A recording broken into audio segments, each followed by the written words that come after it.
Bienvenue. Aujourd'hui, on plonge dans des extraits d'un guide sécurité informatique pour PME.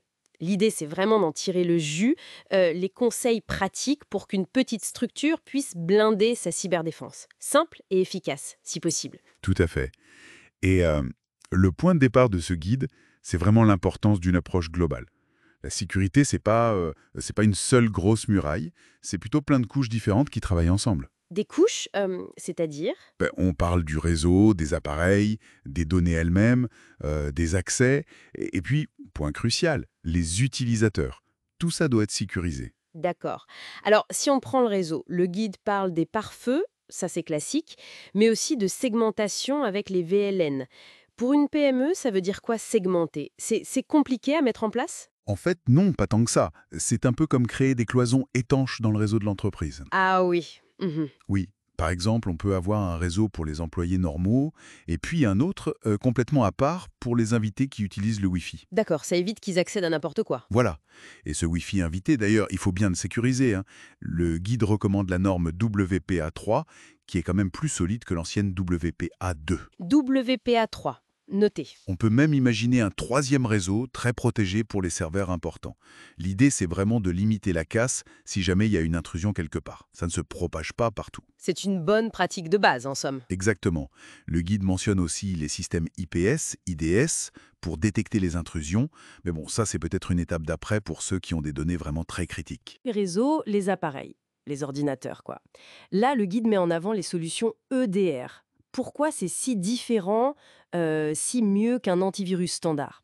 Un antivirus classique, il cherche surtout des signatures de virus déjà connues. Une liste, quoi. Oui. Le DR, lui, va plus loin. Il analyse le comportement des programmes sur le poste de travail. Si quelque chose agit bizarrement, même si ce n'est pas un virus connu, le DR peut le bloquer. Ah d'accord, c'est plus malin face aux nouvelles menaces. C'est ça. C'est crucial aujourd'hui avec les attaques modernes qui sont souvent plus discrètes au début. Et puis un autre truc tout simple, mais super efficace que le guide rappelle, limiter les droits administrateurs des utilisateurs. Ne pas laisser tout le monde être admin de sa machine. Exactement. Donner juste les droits nécessaires pour faire son travail quotidien. Ça limite énormément les dégâts si un compte est piraté ou si un logiciel malveillant s'installe. C'est le principe de moindre privilège. Simple, mais très rentable en termes de sécurité. Logique, en effet. Moins de sous-voir, moins de risques.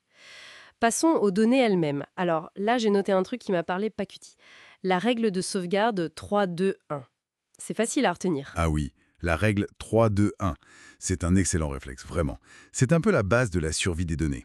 Alors, rappelons-la. 3-2-1. C'est ça, avoir au moins 3 copies de ces données importantes. Ces copies doivent être sur 2 supports différents. Par exemple, un disque dur au bureau et une copie dans le cloud. D'accord. Et le 1? Et une de ces copies doit être gardée hors site, c'est-à-dire physiquement ailleurs que dans les locaux principaux de l'entreprise. Ah oui, pour les gros pépins, genre incendie ou inondation. Ou même un ransomware qui chiffre tous les disques sur place. C'est cette copie externe qui permet souvent de redémarrer l'activité. C'est fondamental pour la résilience. Et bien sûr, pensez à chiffrer ces sauvegardes. Et pour protéger l'accès aux données au jour le jour? Et au compte en général. Le guide doit insister là-dessus. Absolument. Le point clé, martelé et remartelé, c'est l'authentification à 2 facteurs, la 2FA. Il faut l'activer partout où c'est possible. Partout, vraiment.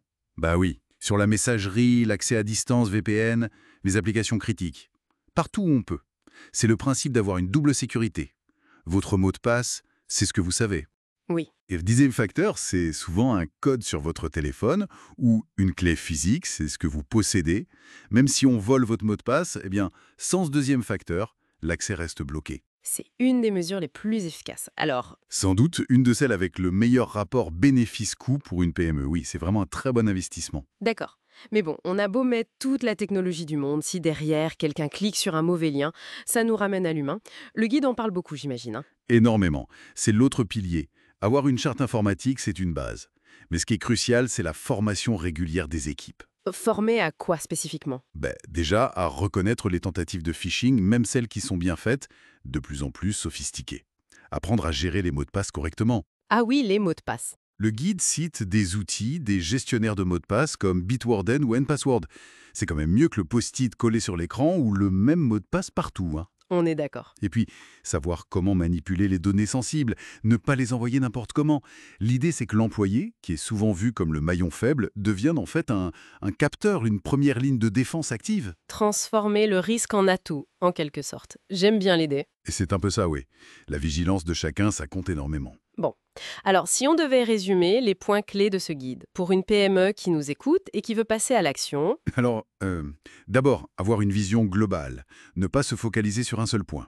Ensuite, pour le réseau, penser segmentation, VLAN et sécuriser le Wi-Fi, WPA3. ok. Pour les postes, optez pour de l'EDR si possible. Et surtout, limitez les droits admin. Pour les données, la règle d'or 3-2-1 pour les sauvegardes. Pour les accès, généralisez la 2FA. Et le dernier point? Et enfin, former, former et encore former les équipes. Régulièrement. Parfait, c'est une bonne feuille de route. Oui, et ne pas oublier que la sécurité, ce n'est pas un état qu'on atteint une fois pour toutes. C'est un processus. Faut rester vigilant, s'adapter, car les menaces, elles évoluent constamment. Justement, ça soulève une dernière question pour moi. Ce guide, il donne des outils, des procédures, c'est très concret, mais comment on fait pour que la vigilance, dont on parlait, devienne plus qu'une consigne? Qu'elle devienne une vraie culture, un réflexe dans l'entreprise? Au-delà des sessions de formation ponctuelles, c'est peut-être ça le vrai défi sur le long terme, non? Pour ancrer durablement la sécurité.